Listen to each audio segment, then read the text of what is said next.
This video shows you how I do a minor service to my Spyder RS. My owner's manual tells me I can do this service. I'm using an ATV jack to lift the bike up so that I've got plenty of room to move underneath. It takes a little bit of fiddling to get it right in the right spot, to lift all wheels evenly. The side cover is easily removed with these twist clips.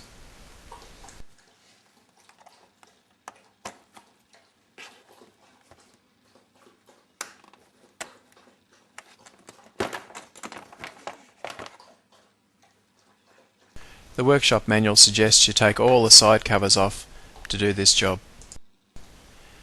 But I just take the small plastic panel from underneath so I can get at the oil filter.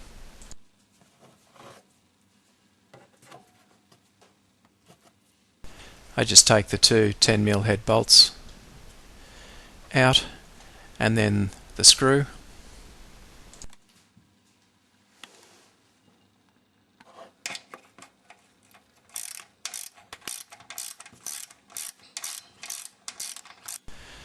Then the screw from the front of the panel, which allows me to pull the panel back far enough to get at the little screw down here that's the front of that bottom plastic panel. Then the panel just lifts out. I need to drain the oil from both the holding tank and the engine sump. That's the holding tank plug.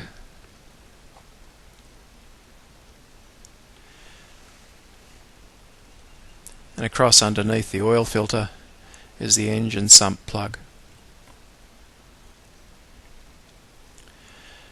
And then there are just two bolts that hold the cover for the oil filter on.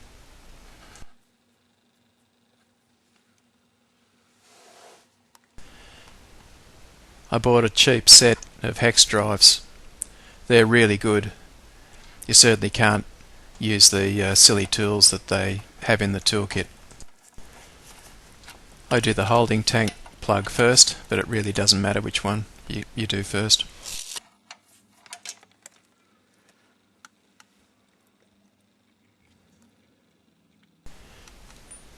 Best practice is that you always replace the washer every time you undo it. So now I'm taking the plug out of the engine sump for the rest of the oil to be drained out.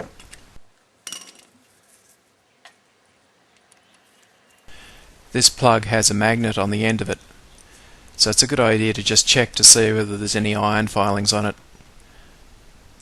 It's not a worry if there's a tiny little bit after the first oil change.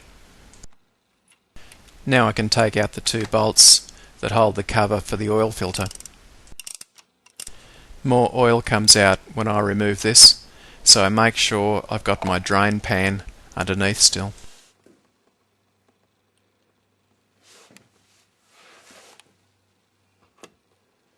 Clean any grit off the cover, then put the new O-ring on.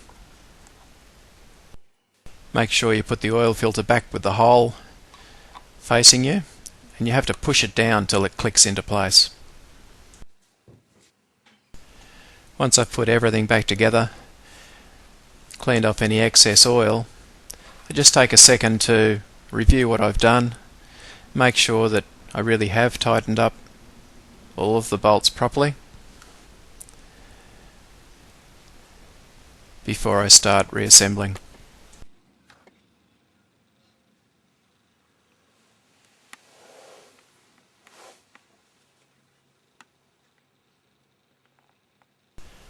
I pour 1 litre out of my 4 litre container.